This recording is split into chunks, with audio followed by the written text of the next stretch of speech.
ঈদ আসার আগেই ছোট বোনের শ্বশুরবাড়িতে ঘুরতে চলে গেলাম, তাও আবার মাকে সাথে নিয়ে। আজকে সেই ঘোরাঘুরির সমস্ত প্রিপারেশনই তোমাদের সাথে শেয়ার করব, আরও বলবো ঈদের ব্যস্ততা কেমন চলছেন। হ্যালো, আসসালামু আলাইকুম everyone, this is Lamis and welcome to Lamis and Shovon. Last 2-3 দিন ধরে কিন্তু ঢাকা শহরের অবস্থা খুবই খারাপ হয়ে আছে বৃষ্টির কারণে।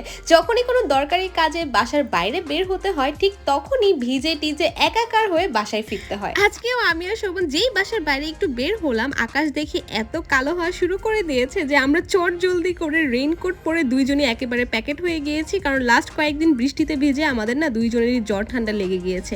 আচ্ছা, এরপরে সন্ধ্যার দিকে আমি আমার মায়ের বাসায় আসলাম, কারণ আমার বাসায় একটু কাজ ছিল। মজার বিষয় হচ্ছে, আমি যখনই বাসায় যাই রুষামণি আমাকে তার গিনিপিক হিসেবে ইউজ করে মেকআপ করার ক্ষেত্রে। মানে বাসায় আমি ছাড়া অন্য কেউ তো ওকে আর মেকআপ করতে দেয় না। বাই দ্য ওয়ে, রুষার এই ড্রেসটা আমি ওকে ঈদ উপলক্ষে গিফট করি, আর ড্রেসটা দেখতে কেমন হয়েছে তা কিন্তু তোমরা অবশ্যই কমেন্ট করে জানাবে। এখন বলি আজকে আমি যেই উদ্দেশ্যে আমার মায়ের বাসায় এসেছি।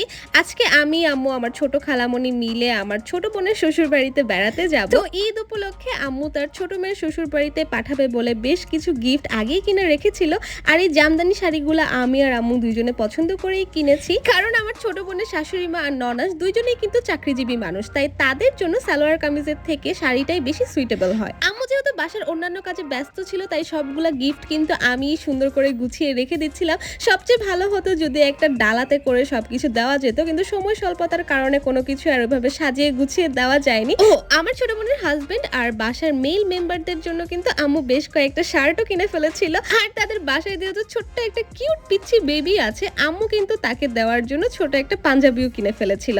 আর এই শাড়িটা আম্মু স্পেশালি পছন্দ করেছিল নাবিলার জন্য। সত্যি কথা বলতে, নাবিলার এই শাড়িটা আমার যে এত বেশি পছন্দ হয়েছিল, শাড়িটা এত সুন্দর আর লাইট ওয়েট ছিল, এটা ঈদ থেকে শুরু করে যে কোনো পার্টিতে কিন্তু অনায়াসে পরা যাবে। তারপর আমি বাকি প্যান্ট পাঞ্জাবি যা যা ছিল সবকিছু এক এক করে গুছিয়ে গুছিয়ে রাখছিলাম, কারণ যাওয়ার সময় যাতে কোনো কিছুই মিস না হয়ে যায়। আর বেয়াই বাড়িতে পাঠানোর জন্য আমার আম্মুর এই শাড়ি পাঞ্জাবির শপিং গুলা কেমন হয়েছে তা কিন্তু তোমরা কমেন্ট করে জানিও। আচ্ছা, লাস্ট ব্লগে কিন্তু আমি বলেছিলাম যে আমার মা তার 2 মেয়ের শ্বশুর বাড়িতে পাঠানোর জন্য আম, লিচু এসব কিনেছিল, তো আজকে সেগুলোও কিন্তু নিয়ে যাওয়ার পালা। এখানে আমি আর আম্মু সুন্দর করে রেডি হয়ে গিয়েছিলাম, আর আমার আম্মুকে দেখো, মাশাআল্লাহ, তাকে এত বেশি সুন্দর লাগছে।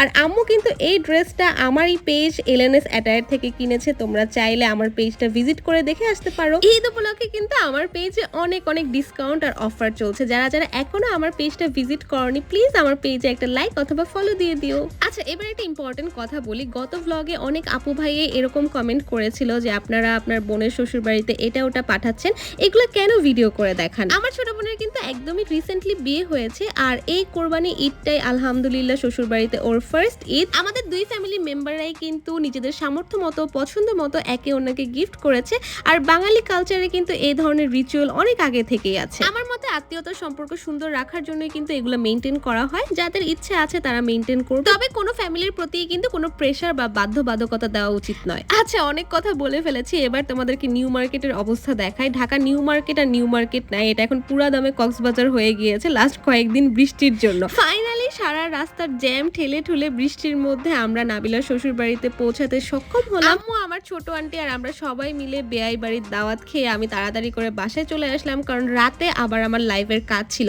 আর এই লাইভে কিন্তু আমি ঈদের জন্য অনেক অনেক ডিসকাউন্ট করে দিই, তোমরা চাইলে লাইভটা আবার চেক করে আসতে পারো। আর তোমাদের ঈদ প্রিপারেশন কেমন চলছে সেটাও কিন্তু আমাকে জানিও। সো আজকের মতো ব্লগ এই পর্যন্তই। Thanks for watching, tata, bye bye, Allah Hafiz.